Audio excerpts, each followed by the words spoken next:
All right, so our next talks are kind of near and dear to my heart. Some friends across the aisle, if you will. I'm going to bring on Jamie and Hughes, which I'm sorry if I butchered that name. I did my best. I googled All it. good. But we'll see. Quite the flex background there, by the way. I appreciate that. So that's nice.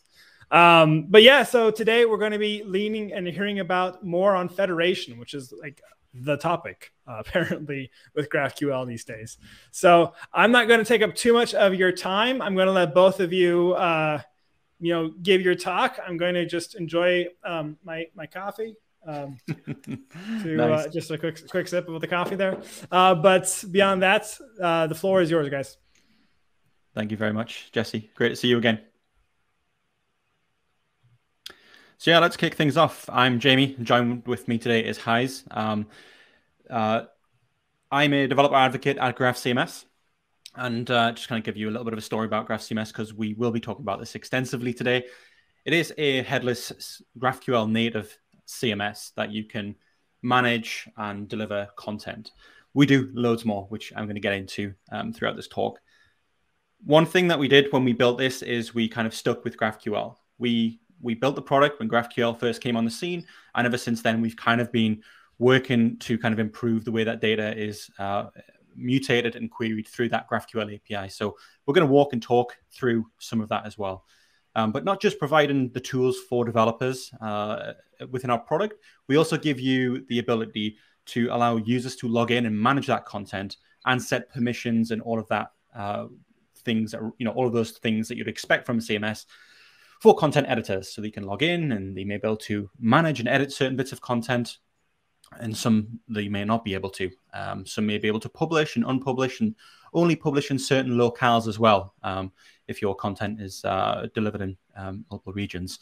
And then the third thing on the list here today that this talk's really going to kind of dominate is around this idea of content federation.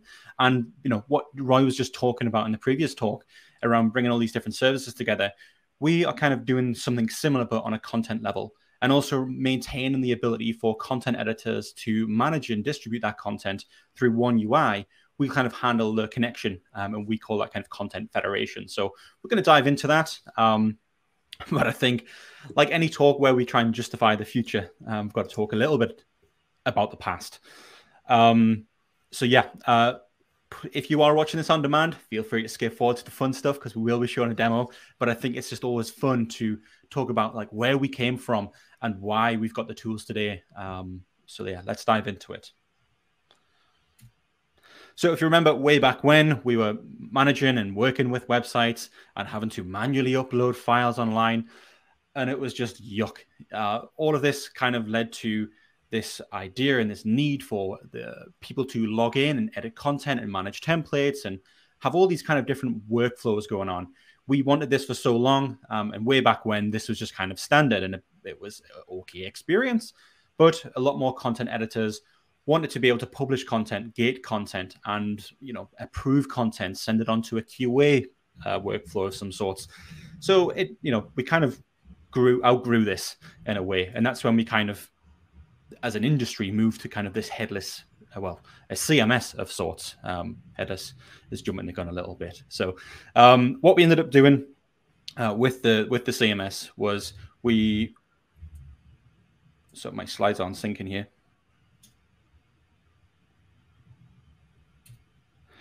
So we ended up with a traditional CMS where that was mostly website-based. It was theme-based. We were kind of having to install themes, and we didn't really have too much control on how that looked and how it was presented. A lot of that was tightly coupled. So managing the content and managing any of the, the extensibility of how that content was delivered, it was all kind of done in plugins, or you have to log into an admin and write some code in a tiny little window. And it just became a little bit to maintain. We were still using that traditional FTP approach, and then along came some kind of cloud solutions, but we're still kind of in this weird experience as developers having to manage all of this. And the content editors, well, they had an okay experience, but it wasn't the best. And quite often with these solutions, you paid for everything. So you might get a dozen plugins, but you might only use one or two, and you paid for those. That was just how it was. We all became accustomed to that, and we accepted that as a thing. And these were often really slow as well. These services were really, really slow and mostly server rendered as well. These things were, you would request the page, it would go to the database. That database was just a single instance, and it would return that data. It didn't matter how many people visiting that page, it was hitting that database over and over again. And along came, little techniques along the way to improve that with caching and whatnot. But traditionally, the CMS way back when was kind of a myriad of these different tools here. So things like Joomla, Drupal, WordPress, Adobe Experience Manager. These are kind of the things that we kind of moved to kind of control those, the destinations for our content. It was traditionally websites back then. These tools allowed us to manage and add some of that workflow for content editors. And as developers, we could kind of work with these kind of tooling and the APIs and SDKs that they provided. We could work with all that, and it was okay. But we still kind of were faced with those traditional problems of it being slower and whatnot. So we kind of looked around for what else. If we take a look at the content delivery of this as well, it was traditionally a user on the page would make a request in their browser that would then maybe result to, I remember the days of having to create PHP files for all of my sites. And that inside of there would render the template, but also that would handle communicating to the database. And you're waiting for all of this to kind of happen up and down the chain here. It was coming back to the user, and that was often slow. Yes, there was tons of different things we tried to do to improve that with caching and things, like I said before. But this was traditionally just the way it was. And today, this is still on a lot of different websites. This is how it works. But kind of everything beyond the user's request, that took time. That was something that the user didn't really have any control over. And as a developer, you had some tools in your box to kind of speed this up. But the user was kind of faced with all these problems as a developer that the development teams had were kind of put on the user. So as an industry, this is what kind of, I'm guessing, was some of the inspiration around the static site generators we have, and kind of this nudge towards edge computing and all of those different providers and the kind of the tools that we've got today. So that neatly brings us on to the present. And the present, the Headless CMS. Yep. So the Headless CMS is something which sits in replacement of that kind of uploading files. And it's something we can log into, and we can control all of the content and where that goes. But as an industry, we've kind of graduated beyond just websites. Content is now delivered on mobile applications, websites, even in cars or on some people's fridges. And that content lives anywhere. But obviously, as a content editor, you still want control over that. So that's kind of where this Headless CMS came around. We removed all of that kind of, all of the problems of what we had with the monolith, where you didn't have too much control. But now we can put that content anywhere we like through these APIs. Which brings us on to the Headless CMS, which is obviously pretty much front-end agnostic here. Like I say, that can go anywhere. But most of the Headless CMSs are mostly CRUD. They allow you to create things. They allow you to fetch data and read it. They allow you to update it, if you're lucky, and delete it, if you're lucky, from an API. And most of these are decoupled, which is great as well. So the Headless CMS, that can belong with content editors to do their thing, and the content can be then obscured and presented to the front end in whatever platform whatever medium that's delivered to. And that kind of gives developers huge flexibility and power and all of the tooling to do that. But again, it's not all great. We have a limited set of starters. As a team that is working with a Headless CMS, you sign in, you may have the ability to kind of scaffold some model within a UI, and that's it. You scaffold that data, then you can query it. Then what? You've got to get development teams involved now to kind of implement all of that code, which is fine. Most cases, when we look back to what we had previously, it came with all of that out of the box. But like I say, what comes with this is great developer flexibility. So if you are looking to use this, then using something like a Headless CMS is obviously a perfect use case, because you can put that content anywhere you want. But just something to bear in mind is that does come with a cost of having to be developer minded. Some tools today give you great flexibility of both worlds, but it's never perfect. And we believe we're kind of onto something else here, which we'll talk about soon. So obviously what comes with all of these Headless CMSs is APIs and SDKs that you can use to fetch and kind of augment that data in any way you want. And and and one of the other reasons we kind of moved to the Headless CMS was this kind of move to version and everything that we did with our content, and we want to kind of collaborate with that. So we used a lot of services to kind of move that into Git and SVN, and that then allowed the developers to kind of manage and maintain all of the code that belonged on the front end, to give kind of great flexibility and work with that. So ton of different kind of pros and cons of the Headless CMS. And if you're investigating on whether you should move to this or maybe move on to what we're going to talk about next, it's just some things to kind of bear in mind when you're doing your homework on this. Also with this, with the rise in the different kind of destinations for content, we also seen we also seen kind of the rise in different data sources as well. Content no longer just kind of lives on one device, but it no longer comes from one device. Not all of your content lives in the CMS anymore. That content can be inside of a PIM or an e-commerce store. Take, for example, you're viewing a hotel page. The images could come from a digital asset management platform, and the prices could come from some PIM. The reviews could come from somewhere like Trustpilot, or those could be in your CMS. And then the rest of the content on there, kind of selling the property that you kind of want to rent or whatever, that could be managed through a CMS by your content team. But the data from all of those can come from anywhere, and it can end up on any destination. And as a developer, that is great that you have so much flexibility, but it becomes a huge cost to the company that is implementing and wanting to build these fantastic kind of experiences.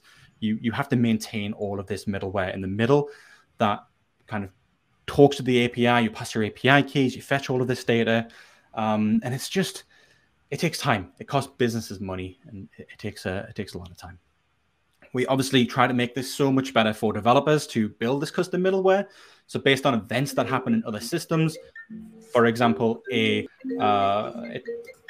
event page, a hotel page could have a new review submitted, and that submitted review could then trigger a webhook to build or output that content on your front end. And there's lots of kind of tools, and we've seen the rise in new frameworks and languages to kind of help developers kind of get a better grip on this. And even tools like StackBlitz and GitHub Codespaces allow us to kind of edit the code closer to where it lives, and present new ideas and things. So as a developer, from a developer experience point of view, that's moved on significantly to what it was previously. But again, content delivery. If we remember previously, we were requesting data, and that all of that was kind of pushed on the user. They were having to wait a significant amount of time to get a response from the database. Maybe it's not as fast as what we've got as a CMS, or that data is in cache, so it takes a while. So then all of this, what you see in the box here, this is something which we kind of move towards this. Why don't we build this ahead of time? Why don't we as a development team and as a company, we take the burden from the user and give them something immediately when they hit an endpoint, and we'll statically build this. That static site generator, SSG, that will call out to services like a CMS. It'll fetch content from CMSs and other sources like Trustpilot and others that I mentioned. But also that could grab your template as well, and it would get all of that, and it would put it together as a nice page, and it would kind of build all of these pages. Now, that takes time. We've seen this with a lot of different static site generators over the last few years, as they've kind of been grown in popularity, that this takes a significant amount of time. And there are new kind of tools and techniques with most of these frameworks now that give you a little bit of an escape hatch to kind of maybe go back to simpler times where that request will build the page on demand and then cache it there on out for a period of time. And, there's lots of great tools there. But that SSG is still in control of kind of fetching and aggregating all of that data and bringing it all together. And it's still something that obviously takes time, and you have to wait on that service, that framework doing that. Maybe as your team migrates to the next JavaScript framework, then you're stuck with kind of waiting for a new thing to be developed, or you have to kind of develop your own and give that back. It's just something that is not agnostic, I think, to companies want to fetch data from different sources. So this is kind of an idea of like just one of those kind of different content. This is an ERD basically of some content for a single page and all the different relations that come from that. Now, this is just one service fetching data from one content source. Imagine if you've got multiple in the example I gave with the hotel, as soon as you begin to bring in more, there's a lot of moving parts here. And as a developer, this gets a bit, having to manage this manually in code and that custom middleware, this takes a significant amount of time. And it relies on the experience of all of these tools being great. Otherwise, it just slows things down. So yeah, data sources grow, it gets harder to manage, but often so does the build time if you're kind of stuck into some kind of static site generator. So what do we do? What do we do with that output page? What do we do with that static site generator? How do we make improvements there? How do we fetch our data in a more efficient way? What can we do? Well, I think this is where something like GraphCMS can really help and kind of take part and be completely agnostic to, again, both sides of the output and the destination. You can continue to use GraphCMS, and that will fetch data from wherever you need it. And then you as a developer, you're just working with one API, which is really cool. So let's dive a little bit into the future now. Looking at that, let's take this idea this idea that we no longer have a static site generator. I think we will see a bit of a resurgence of the server-side rendering. We've seen that with kind of the newer JavaScript frameworks that are coming around today. They are kind of leveraging more of the server and more of these edge computing services. That when we were talking about uploading files and moving to SSGs because it was slow to server render and slow to kind of communicate with those databases, we no longer have that. Those services didn't just stop and say, okay, SSGs won or these kind of CDNs won. No, these moved on as well. They brought edge computing to the edge. You can now talk to databases and have key value stores at the edge. So with tools like Fastly, Netlify, and Cloudflare, and many others, you can access that data at the edge, and it can kind of return that data to your customer much faster than maybe what it could have done before. So I think we'll see a kind of a return of the server-side rendering, and we're already seeing kind of hints at that with some of the newer frameworks that are around and how they work and operate. So really exciting times working with that. But how does all of this relate to GraphQL, you may be wondering? Well, this is kind of where we think we sit in the industry. And I invite my colleague Gijs to kind of jump in here and talk more about this and where we are. But when we look at this, we are looking at where we fit in the market and where we fit and what it looks like beyond headless. To me, and I don't know if you agree, Gijs, but GraphCMS, it sits completely agnostic to what belongs on the front end and the back end, but also gives you the headless content editing abilities that many others didn't or don't today. Would you agree with that? Yeah, I do. So indeed, and I think this is what this diagram tries to show a little bit, is that, from the perspective of GraphCMS, we are obviously a headless CMS. It's in the name, right? We have all of the capabilities you would expect from a headless CMS, but we think we are uniquely positioned to be more, basically. Because, headless, as you mentioned before, headless CMSs are currently just one piece of the puzzle of everything that needs to come together to create that great experience in the front end.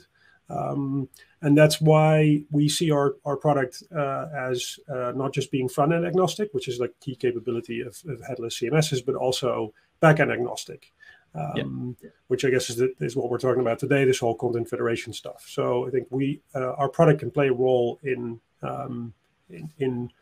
bringing all of those different back end services together and going some way to solving that orchestration problem. Absolutely. And there's a ton of different services like we see here, and even more. There's a lot of different APIs and SDKs and things that you can use for content and as a database. And those kind of, they've got their own place. Like, I've used Firebase a ton in the past, and that's kind of been a great way to kind of put content and work with real-time data and provide some kind of auth features. But then I wouldn't really give my team a login to Firebase to edit all of those documents. It's a bit, it just isn't going to scale.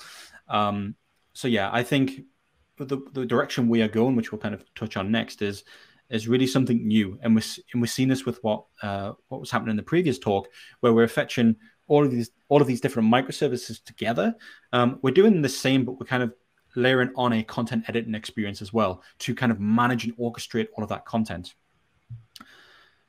So if we skip ahead, there we go.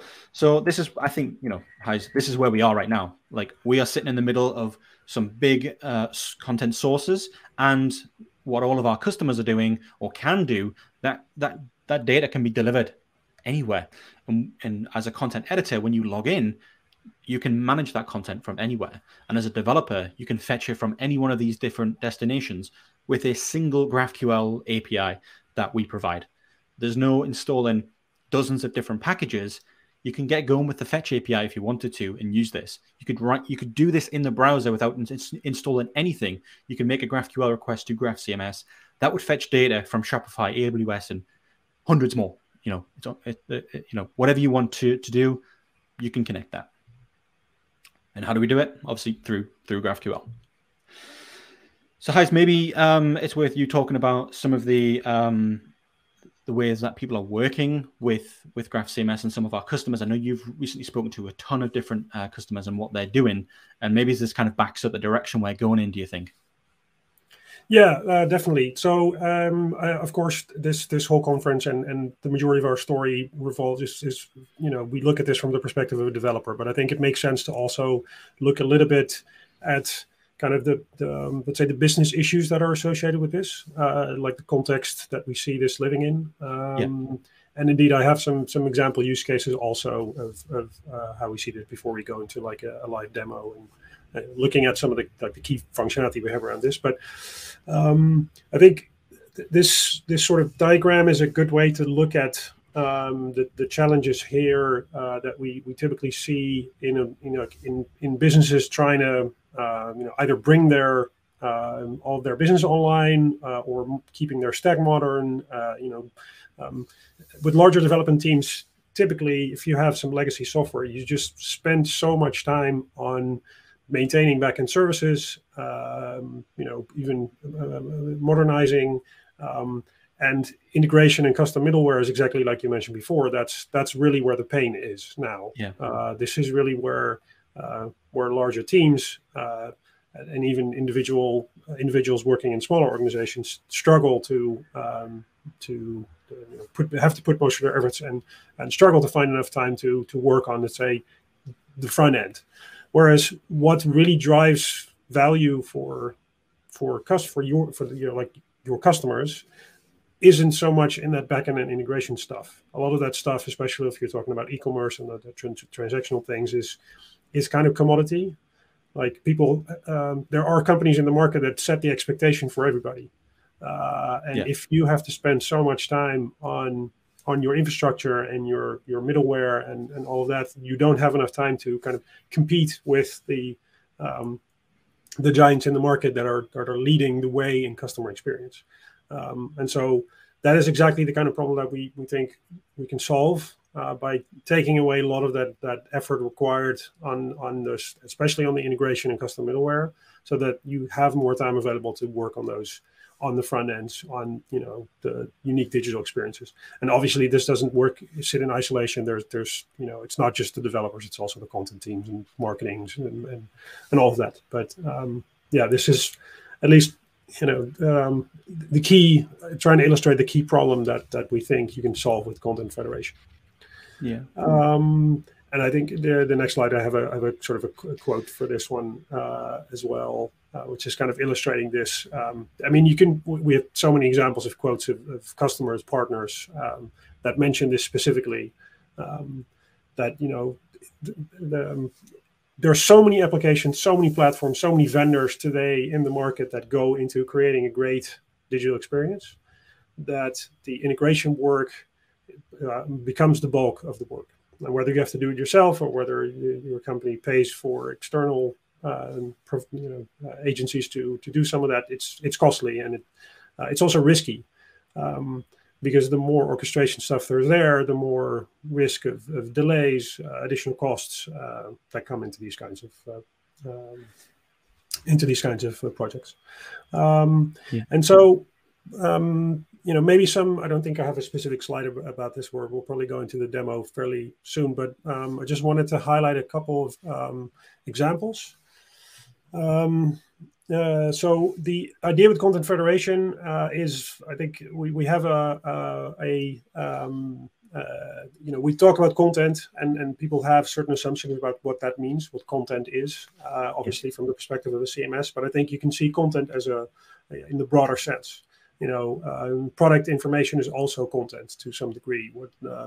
If you have content, traditionally might be marketing content that lives in your CMS, but more and more so it might come from a lot of external sources. And you see that in some of the examples we have in our customers that are already experimenting with or working with content federation. So a key example would be e-commerce, for example. So if you're building an e-commerce website, obviously you typically have transactional systems and other product information management systems that need to come together. And enriching that with content is great for the digital experience, but you have to bring those together. And you don't want to duplicate all of your product information into your CMS, especially real-time stuff like price and availability. So that's where federation comes in.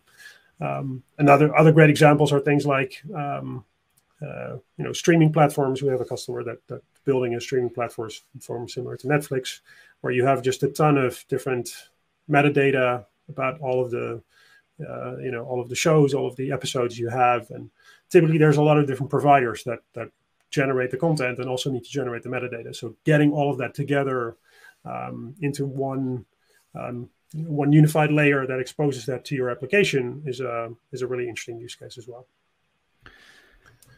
Yeah. There was something in the chat about the previous talk, and I've just seen it again around the single point of failure. And I think it's important to bring this up because we are becoming kind of this layer that people go through to connect all of these different services. But as we kind of bring more of this kind of, we use more of the edge computing, we can bring a lot of that kind of computation to the edge, and we can cache it and store that data there. So then the single point of failure is no longer us as a service, but it's we're then relying on all of the different providers that we distribute that data through. So we kind of give people the tools and the control to kind of fine tune that. And maybe we'll see this in your demo on how people can control caching and what have you. But I thought it's just an important thing to bring up as well, that you might be thinking from a business point of view, why do I trust, again, a single point of failure to access all these different services? Well, with the power of things like edge computing and caching there, we can just offload that and make it available in hundreds of different data centers. Yeah, what's fascinating, of course, is that 90% of the modern web runs on 3 cloud platforms and maybe 3 or 4 CDN providers, right? I mean, of course, I'm maybe exaggerating a little bit, but you see these things that if there's an AWS outage somewhere, then large parts of the web go down. So I think that's a serious issue in terms of making sure that our whole infrastructure is properly managed. But exactly like you say, because we use the same providers as well, I think it's not so much us that is the single point of failure. It's more like the underneath, the platforms underneath. And one additional point maybe is also that I think content federation and the way we see it, and we're going to see how that works in the demo here, yes, you can use it as the single middleware solution where you bring everything through GraphCMS and have that as a GraphQL layer. But if you have other services that are completely mission critical, or you would rather have separately, there is nothing stopping you from combining, bringing certain things through GraphCMS with other stitching or federation solutions on top. Of course, you get a little bit of additional complexity, but there is some sort of mix and match strategy that you can also apply if you want to. Yeah. Well, we've spoken so much about what we did before, why we want to kind of move to this new thing, and what the future looks like. Do you want to kind of give? I'm excited to kind of see the demo that you've created here, but I'm kind of I think we should show people about what we're doing, how we're doing it in the actual product. Yeah, it makes sense. Yeah, I'm very happy to show this. And I'm actually quite excited that I can get to show it, because normally these kinds of things you would be given the demo. So I feel a bit like a hacker today. I can also, before I recorded the video, but I have something running live if someone in the chat asks questions and wants to see something in particular. I'll put a disclaimer in front and say that this is like an early alpha version. So the real life instance will be a little bit buggy still, but it's the actual product. And this is something we're actually going to be releasing within weeks rather than months. Yeah. So without further ado, let's take a quick look. So I have this, this is our product. And the first thing we see here is that we go into the Schema Editor. And the Schema Editors is within GraphCMS is where you would create your models, so your content types, and you do all these things. This is basically what it looks like. What we're going to add is this a new option, actually two, custom types and custom input types. So to start with the first one, custom types are sort of SDL definitions, and I think this is somewhat similar to what Roy talked about in the previous talk. This is really, in layman's terms, I guess, where you create a mapping from the response you get from a remote REST API onto the fields that you want to make available in the GraphQL API that sits in front. So I have an example here. I'm going to be using the GitHub API. So I'm creating a few different types. The first one is some GitHub user details. So this is it's going to be on top of the basic GitHub user API.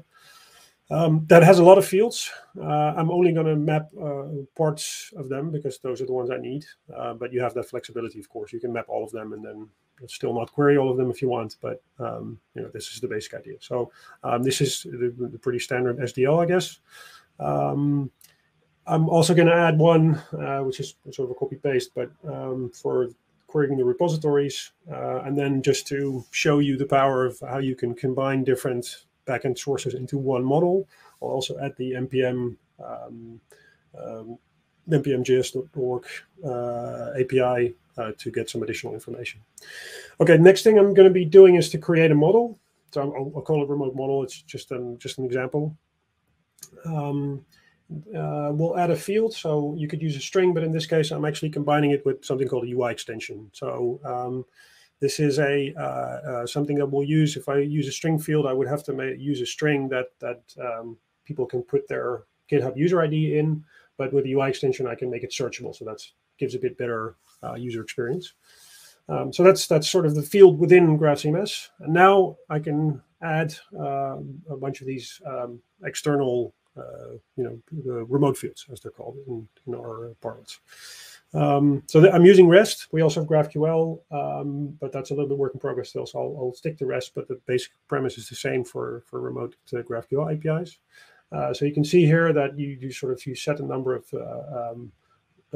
settings.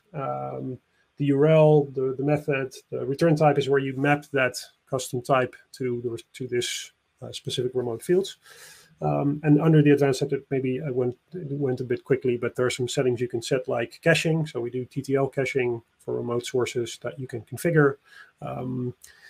There's also things like custom headers that you can do, and a few other things. And in this example, you can see that this is a multiple value. So the repository is often is actually what's returned is an array. So the remote type gives you the information about the single entry, and then we call it a multiple because we expect an array as a response. And then here you see the same example for the npm packages. The last thing here, that I went by quite quickly, which you could see in the other examples as well, but just to show it real quick, is that you can use here you can use the field from the current document in your URL definition, and the same applies to if you configure headers. So we have autocomplete for using values from the current document in those remote sources, which is really where the power comes from. You want to use one value to query information from a related remote source, for example. Another option, so one option is to use fields that are in GraphCMS, but of course, where it also becomes really powerful is if you can do custom input parameters. It's not in this demo, but that's something that the custom input types are for, which is where you would create a mapping from a custom input parameter to the GraphQL API. So you could do something where you don't pull the GitHub username from the model, but you actually get it from the GraphQL query, which is makes it powerful. I really like that, and I think the thing that we're doing here is, for a long time we've kind of been giving people the tools to kind of use GraphQL, but now we're kind of bringing more kind of GraphQL primitives to users so they can interact with creating types and output types, input types and stuff, all with the application. So it's really great that, you know, as a developer, we have that ability from this platform, and kind of it goes beyond just content. This data is not just kind of written content in the traditional way of thinking. It's content that is NPM packages, GitHub repositories, you know, IMDb ratings, and whatever you're building. It's really cool. Exactly. Yeah. And I think, you know, just to see this in action, how it works when we go to, I think I've messed up the view a little bit, but I think the basic idea will come through. So if I now create a document in this model, you see that I have this sort of search thingy, which is a UI extension. So that's a pluggable piece of functionality that we have in our product. I can search, find myself as a GitHub user. So you can see that the GitHub username is now stored. And then when I save, you can see that there's a preview of the values that are actually being retrieved from the GitHub API. And, you know, I only have a few repositories and no NPM packages, but, you know, you get the basic idea. And if I look for something slightly more interesting, like, you know, maybe GraphCMS. So I can search for GraphCMS. This is using the GitHub search API. I can see both the organization as well as individual users that are linked to it, but I'll select the organization here. And then, you know, the same thing applies where you save and then you see the details for the organization. Obviously, GraphCMS has a ton more repositories. And also we have, if we fold in that one, you see we have 48 NPM packages. So this is really live querying those APIs. And this is just a preview, but in our playground, you can actually see this also if you want to create a GraphQL query around this. So let's start with just the information that's in GraphCMS, which is the GitHub username. Then we can add this remote field, GitHub user details, and query for name and type, and maybe company and bio. I don't have to, but I can. And you can see that information all in one response. So this is pulling information from GraphCMS, combining it with information that comes from GitHub. And in this case, also for NPM. Oops, I don't know why that disappeared, but you get the point, I guess. So that's really, this is the live demo. This is really that example of getting all that information all in one response here, and being able to bridge the gap. And I think the last points to make here is that the fact that you can so easily configure this within GraphCMS, and it's very powerful and performant, means that it's super easy to use. That's the whole idea. I don't know if you want to jump in there, Jamie. Yeah, no, I think it's really, I love it. It's great. I can't wait for people to kind of get their hands on using this part. Like what we've shown here is all available today. Anyone can sign up and you can use elements of this. The remote UI extension, that is something which we have kind of resources on GitHub where you can find out how to build those. We have some documentation that's, you know, it's still a work in progress, but we'd love your feedback on that and love to kind of invite you to try out these features and see what you think. And we can kind of shape this around you. So if you head on over to graphcms.com/docs, that's kind of a good place to get started with all of this. And if you sign up to the product, feel free to reach out in the chat there, or feel free to kind of join our Slack. It's slack.graphcms.com if any of this interests you. So that's all. Hello, Jesse. Hello. And I'm going to just say, if that doesn't interest you, you don't have a stinking pulse, because that's that's cool stuff. So really, really great to see. It's having been behind or having been inside the sausage factory on that one a little bit. It's a lot of fun to see. My very first talk as a DevRel was actually Apidays Paris, where they rebooted the clusters on me 5 minutes before going on stage. So it's fun to see. It's fun to see the progress. that is being made. No, that's really great. And the Federation story, and this is also a testament to the leadership at GraphCMS. The focus on getting the user experience right has been great, you know. So it's fun to see those pieces coming together. I'm looking for the community comments there. One of the things that I noticed, and I really liked how your take was, Jamie, on the single point of failure. And it is one of those things where it's like, and this is actually where this approach of more of a meshing of schemas as opposed to federation in terms of the original spec of it or schema stitching, like failures happen, right? Like errors happen in your different microservices and your different other things. You have to account for those and handle them. But if you do it in this sort of a microservice-y kind of way, which is essentially what's happening under the hood here, except for they're delivering full schemas, you're having an ability to have a graceful recovery. One piece goes down, the entire schema doesn't go down. So like errors are going to happen. This is just the reality of things, but you're able to centralize kind of what you do about that. So really, really fantastic. Great to see the actual, progress. Still one of the most beautiful CMSs I know. But that's really great. When do you think, so you said all this is actually currently live in the product? Not all of it. So this configuration of the remote sources. So we have been experimenting with remote fields for a while now, and that base functionality is there. But we're currently about to roll out a whole bunch of improvements, which includes that UI to configure everything. So that's a few weeks out. You can. I'm fairly confident that it's going to be there for a Christmas present. But the UI extension functionality is already there. This is to here, and actually, I think this is also just like it's a big step in terms of content federation for us, but it's definitely not the be all end all. We have a ton of additional ideas and further improvements that we're going to be working on over the next months, quarters. So yeah, exciting stuff to come. Yeah, and the CMS is really a great fit for GraphQL too, right? Because it's this very specific content structure that you've defined. It's not necessarily something that's programmatically generated somewhere else or sensor data per se. You can definitely get GraphQL on there, but it requires potentially a little bit more of a think just on the saying, how does GraphQL map really well here? But as a CMS, it's just like plug and play. It's like, oh yeah, that makes a ton of sense because I can transform it a little bit on the fly. I can do some very specific. I need just the titles and slugs here, and then the bodies over there. So really, it's been one of the most natural fits, I would say, from the beginning.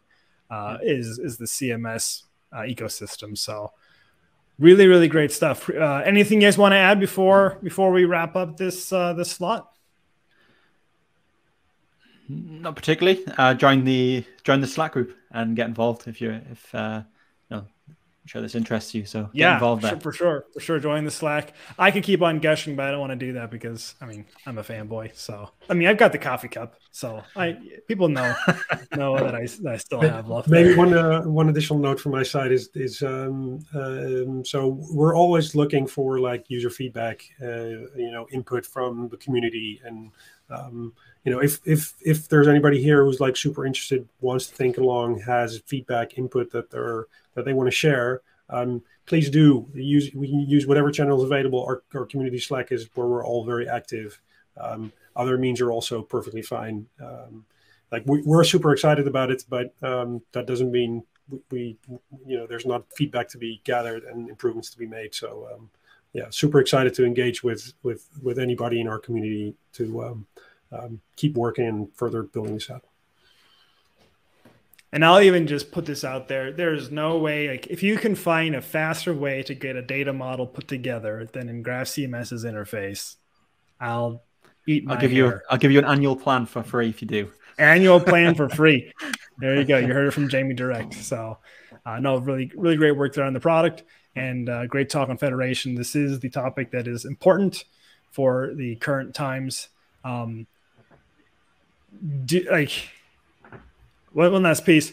the topic of federation, GraphQL, and even Headless CMS as a whole can be a little bit of a pill to sell or swallow for marketing teams that are used to something a bit more limiting or something a bit more configured. But the speed that the development teams can actually be when they embrace GraphQL tooling, whether it be something like StepZen's microservice architecture, whether it be something like GraphCMS's CMS, and those two play together really well. Hazura and GraphCMS play together really well. There's content out there on that. I wonder who wrote that.